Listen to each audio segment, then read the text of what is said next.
Hey guys, Shabel TLK here, back with another video on this wonderful 10/4/96 Lion King 2 script.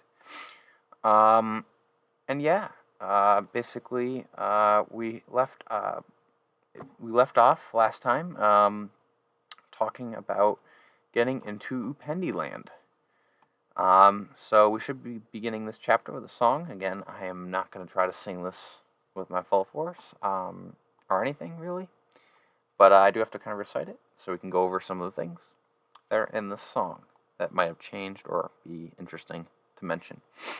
And yeah, so this is the page from last time, and now we're going to get into pages 51 through 60 of this 88-page script. So, there's a place where the crazy moon makes the monkeys sing, and the baboon swoon, and the desultory scent of the lotus bloom will carry you away.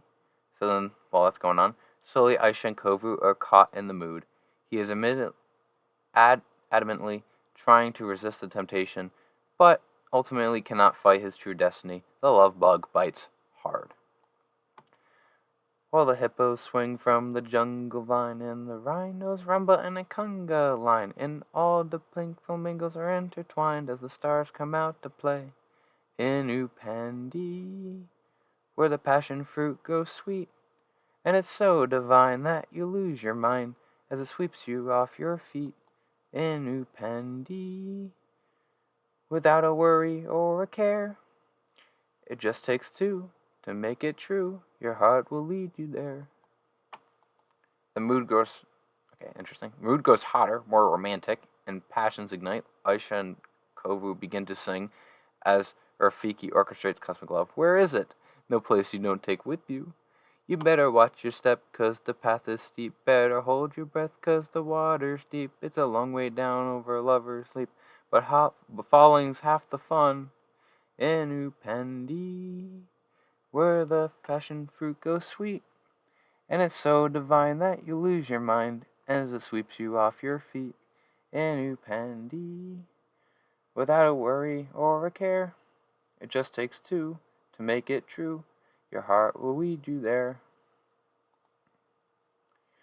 You can beat the bush like there's no tomorrow, from Tangaroa to Kilimanjaro, but you'll find Upandi wherever you are, underneath the sun. Upendi, it means love, doesn't it? Welcome to Upendi. Aisha, Kovu, and Rafiki. Oh, there's all three were supposed to sing at this. Interesting. Where the passion fruit goes sweet, and it's so divine that you lose your mind as it sweeps you off your feet. In Upendi, without a worry or a care, it just takes two to make it true. Your heart will lead you there. And then Kovu and Aisha don't even notice Rafiki uses his staff to pole vault over the rocks and swing into the trees. He chuckles softly to himself, then leaves them falling into each other's eyes. The first evening star pops out to greet them as they... Interesting transition here, but fade to love. Exit Savannah, or exterior. I think I say exit, but it's... I'm going to say exit still, but it's technically exterior. Savannah. The sky, the same night sky, but now a few more stars twinkle above, shining down over Simba. He's having a one-way conversation with Mufasa. Father, I am lost. Kovu is one of them. How can I accept him? Nala, out of scene, which is what OS stands for. Simba, he turns to see his beloved mate. I was seeking counsel from the great kings. Did they help? Silent as stars. Mufasa would never... Oh my, Simba, you want so much to walk the path expected of you. Yes, absolutely. Perhaps Kovu does not. What? How do you know? I don't. But neither do you. Get to know him and see. A little bit different from that line, because in the film, it's... They're looking at Kovu and Kiara in the final take. It's not Aisha. And they're looking at them down below, and she's like, I can see them just as well as you can. Get to know him and see. So it's a little bit different, but Interesting. Back at Pride Rock, night. Simba and Nala are heading back into the cave. Nala reaches up and gently caresses his cheek. A loving, tender gesture that Kovu sees from his customary position on the rocks outside. He reaches up and paws his own cheek, the one slapped by his mother. It's known only pain, and he longs for that sweetness. He watches as Nala disappears into the cave. He settles in for another night outside, alone. He shivers in the cold. He and Simba lock eyes. Simba makes the smallest head gesture, come in, before vanishing. Amazed, Kovu stands. His chest swells a little. He's being welcomed in with the pride. So, just as a fair warning for you viewers, who will, a little bit annoyed by this whole scenario, there will be a interesting Kovu Vitani scene coming. It's not as bad as you might think from those words, but it's interesting. But we're going to get through it right now. Just a fair warning. Excuse me. I got another cold. He pads toward the den, but before he moves a few feet, a shadow sweeps in to intercept him. Vitani. Kovu? Vitani, what are you doing here? He's stunned to see her. She rushes close and is all over him. Rubbing, pawing, rough. Vitani, I came to see you. Aren't you glad to see me? He leads her away from possible prying eyes. You shouldn't be here. Yes, I should. We all should. You should be king by now. Zira can have the Pride Lands and I can have you, just like the way it was always planned. Zira says. He tries to pull away, but the old girlfriend is too cloying. Ooh. Too desperate. Old girlfriend. He grabs her shoulders. So yeah, again, Vitani was supposed to be Kovu's, I guess, old girlfriend or whatever. Excuse me again. I'm sorry. Not everything Zira said was true. Now Vitani knows something is wrong. She freezes, her paw still stuck in Kovu's mane. Nuka says you'll betray Scar, but I know you're going to be just like him. Words meant as comfort now only bring pain. His reaction fuels her confusion and desperation. Nuka also says you're in love with that princess. It's not true. After a small eon, you should go.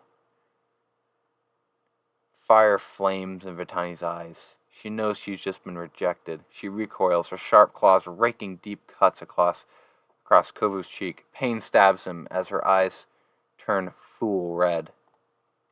Fool! We will take over the Pride Lands. Do you think your precious princess will love you when she discovers why you're really here? She hisses and sprints off, a woman scorned. It's in the script. Wow.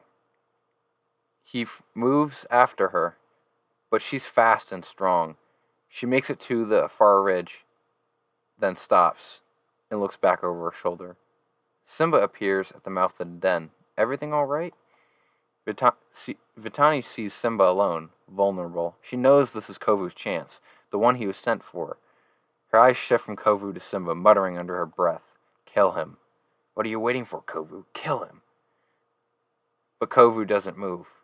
He looks from Simba to Vitani, and lets the opportunity slip past, following Simba. Vitani howls in frustration, and we morph too. Zira howling in anger. She slashes and claws the dead earth, venting her wrath. The outsiders cower at her rage. As Vitani finishes delivering the news, Zira paces the outlands in wide lion strides. She can hardly believe. You're sure? Affirmative. I saw with my own eyes. No, Kovu cannot betray us. And now Nuka sees an opportunity and plays it. He begins creeping up Throne Rock. You're right. We may have to force Kovu's hand a bit, that's all.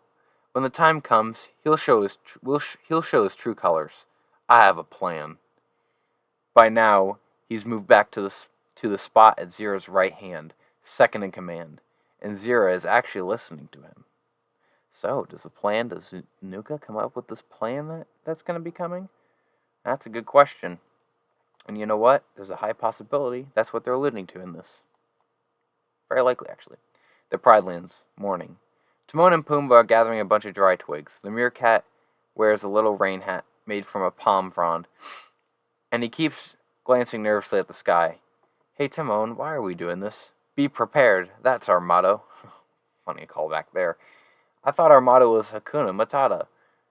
Pumbaa, stop living in the past. You heard Simba. Floods are coming. We gotta get a raft, a kayak, something that floats. I can row a boat. Canoe?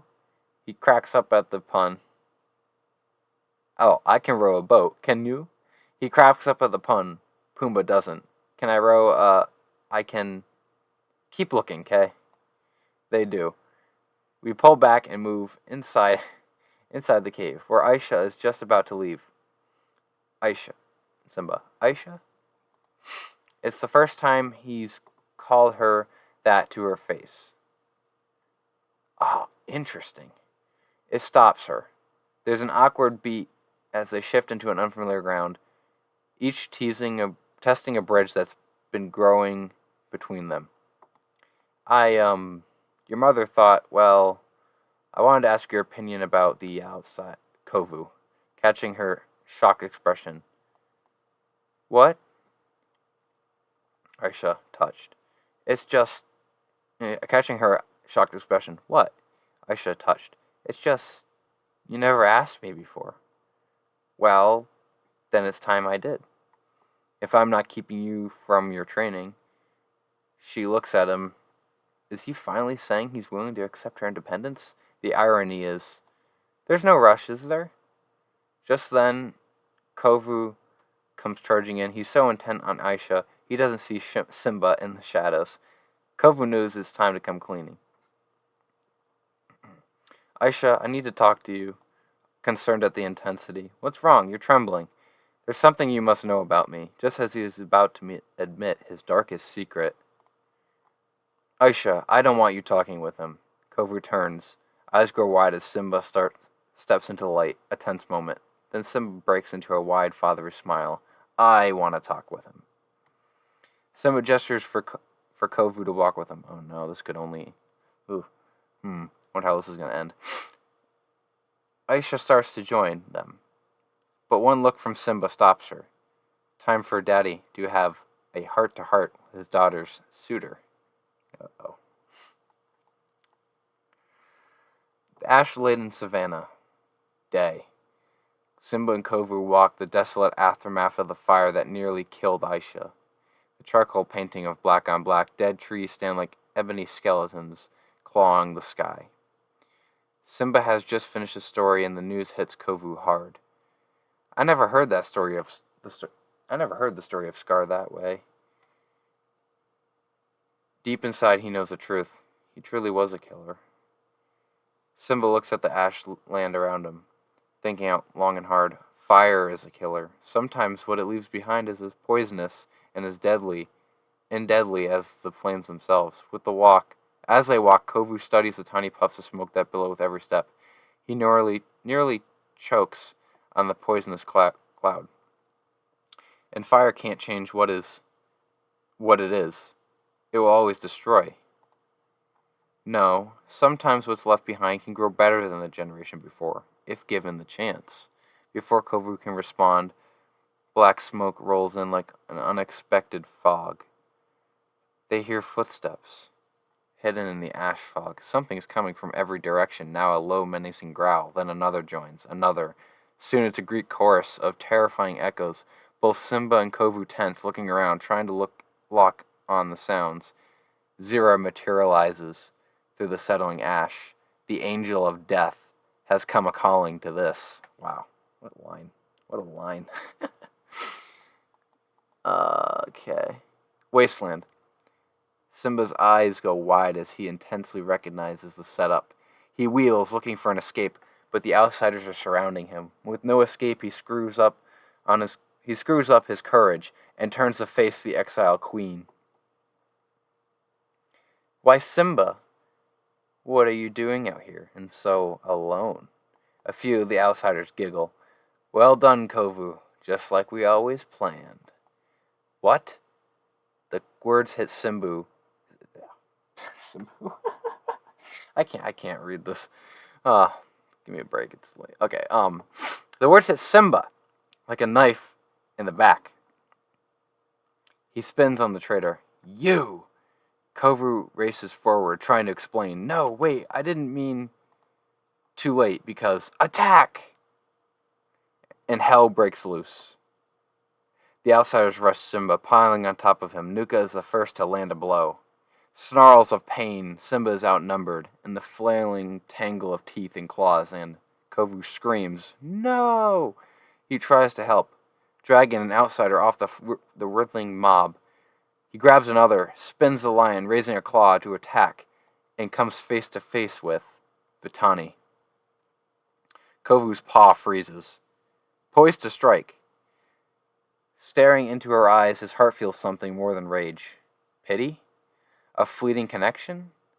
He hesitates only a half-second, too long. Vitani bellows in fury and strikes. Kovu goes down, his head hitting a sharp rock. Stars explode with pain in his head, as Simba uses the borrowed time to his advantage. He can't escape the clawing mob, so he lurches over the edge of a narrow ravine, dragging the entire knot of lions with him. They go cartwheeling down the rock, an ash-carpeted embankment. It's like a reverse snowball, and instead of gathering lions, they're discarded with every bounce. Simba rolls to the ravine floor with a final thud that frees him with the last clinging lion. Protected by the steep walls of the embankment on the other side, he could finally face the enemy without being surrounded. Outnumbered still, at least they're all in front of him. And that's where we're going to end for today, believe it or not. Oh, I know, this cliffhanger. That's page 60. So, thank you for reviewing this, as there are some interesting things in here, especially with Vitani and her character in this early story development. Some of the interesting scenes that were cut. And yeah, I cannot wait to continue in the next video. So as always, please like and subscribe. Click that bell for notification on future episodes. And yeah, and I'll see you guys in the next one. And hopefully, well, we'll see what happens. See you guys.